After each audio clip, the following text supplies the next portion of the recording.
There are myriad ways in which we can use these technologies. Classic was image classification.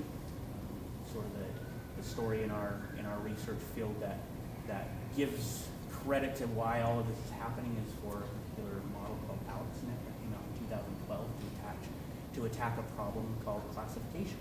They had a set of a million images. Each image had one of 1,000 objects in it, and the algorithm was tasked with looking at the image and deciding which object was in the image. Right? Simple image classification. We moved well beyond that particular problem at this point into things like object detection. Now, not only do we want to know if there's which object is in the image, we want to know which objects are in the image and where they're at. Please find the dog and box the dog so that we can see the dog. This isn't so interesting from necessarily a human's perspective, but when you get into like autonomous vehicles, they need to be able to see other vehicles, bikers, pedestrians, anything that can be causing them a problem, right? So not only do they need to know it's there, they need to know where it's at. Another interesting area, another interesting line of research in the vision world is style transfer. I take the starry night here on the top left, and I take this image of some buildings on the bottom left that I took while I was on vacation or whatever. I pass them to this model, and it renders my image in the style of that particular artist, right? So potentially less useful, but then you look at the use of Snapchat and these types of technologies, and you see that filters are used heavily for all kinds of different things. Another area is machine translation. Do you want that back up? Yeah, thank you. Yeah, no problem. So this is vision here, right? But we're also getting into text and audio with things like machine translation. We have models that can now take in a string of text from one language and spit out that same meaning to some level in 26 other languages simultaneously. We have chatbots popping up all over the internet. You go on the website, you have questions. It's not really, you're not finding it in the text. Perhaps you can ask somebody or something to narrow it down for you or give you a specific answer to your problem. Right? Speech recognition, we've seen this around for a while. Siri, Google, Hey Google, these types of devices. You're really speaking to a deep model in all of these cases. We'll come back to these in a little bit. Other places where machine learning AI and the like show up is warehouse management. Some of you may already be aware that Amazon doesn't any longer have people in the warehouse that walk out to shelves and find your product and put it in a box and ship it to you. They stand at one position and the shelves drive to them. So the system decides your order includes this item.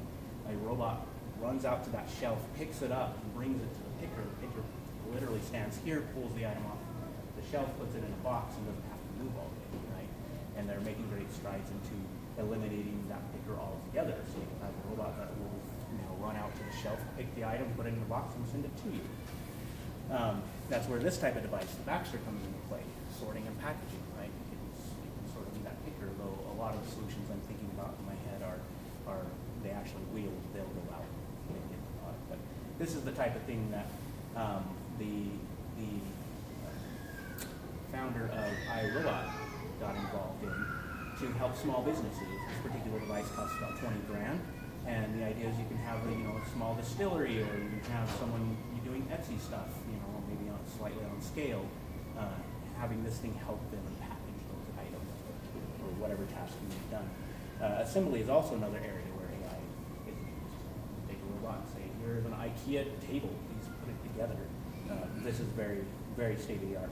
We're not necessarily out there, but autonomous vehicles are pretty popular at this point. In fact, there are quite a few on the road. Every time I pass a Tesla, I always wonder, okay, is that one capable of autonomous, and is it running autonomous if it is? Most of their models for the last 10 years have been coming out with the right sensing suite, with the right sensor suite, but didn't have the software for a long time. And not too long ago, actually probably 5 years ago, came out with a software update for their S-Class models, so you can push a button and it will start driving itself, right? We've seen problems from that, but we've also, people like it enough that they use it. I'm not sure if you guys have seen this little time robot. Has anybody here encountered that by chance? So that is a delivery robot, right? The idea is that it will be in like a van or whatever. The van will drive up. Of course, it's autonomous ideally as well. It will drop this guy off, it'll run to the doors and drop the packages off, and then load back up in the vehicles. Some of the projects that we've been working on to highlight the reality of this scenario a little more involves swarm control. So a colleague of mine just finished his PhD on this work that we've been doing, wherein we look at how can a set of agents control another thing with minimal or no communication amongst those particular agents. So the example I like to think of is a plane, and really because this is the work we did, this is the model we used to do the work. The plane itself you may not have control over. Imagine that its ailerons have gone out in it, and therefore you can no longer bankroll pitch or any of this, right?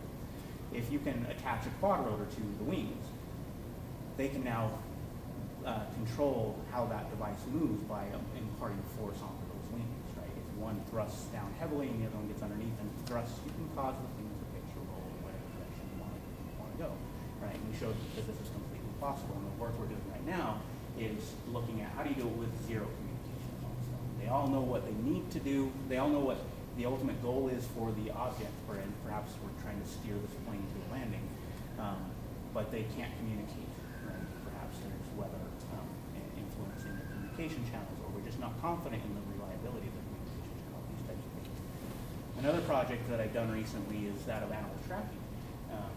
One of my clients came and pointed out they're observing animals in the wild for the purposes of research, and they were using motion-sensitive cameras to do this. And everything from a gust of winds to the changing direction of the sun would cause activity that made the cameras think that it needed to record. So they would record, but largely the animals of interest weren't in the field of view, and they ended up with 10 times more data than they needed. So we went through and wrote a deep learning model that watches the video and then extracts out only the portions that actually have the animal in the scene, right? So they can now watch, they can have, at the time it was a research assistant who came to me and said, I have this ungodly number of hours of video to watch. I don't know that I can get it done in time. So we built this model. Now we can actually reasonably watch and catalog what those animals are doing. Another project I'm involved in is that of flying taxis, right? We're one of 50 remaining entrants out of 6,000 into an X Prize. It's $1 million purse for the company that can come up with the best design for a vehicle, wherein you step into the vehicle, say, I want to go perhaps downtown, I want to go to the Goldman Sachs building, and it will close up behind you, take off, land there, let you out. You don't have to have a pilot's license because you are not in fact piloting itself, right? This particular project isn't being done in isolation. There's another contest going on right now for building the best autonomous air traffic controller. So as I get in here and I want to say I want to go to Goldman Sachs, it's going to radio to an autonomous controller. The controller is going to say, please use this path, and we're going to follow that path, right? Nice and straightforward until, say, another vehicle dodges a bird and ends up in our terrain, or we simply need to dodge the bird. So some of the challenges we're dealing with are not only how do you vocally interact with the device and say, I want to go to Goldman Sachs, but more importantly, how do you recognize that, a mile off ahead of us, there's a bird that potentially is a problem, and try to predict what that bird's going to do, and then try to plan around that without interfering in any of the other flight spaces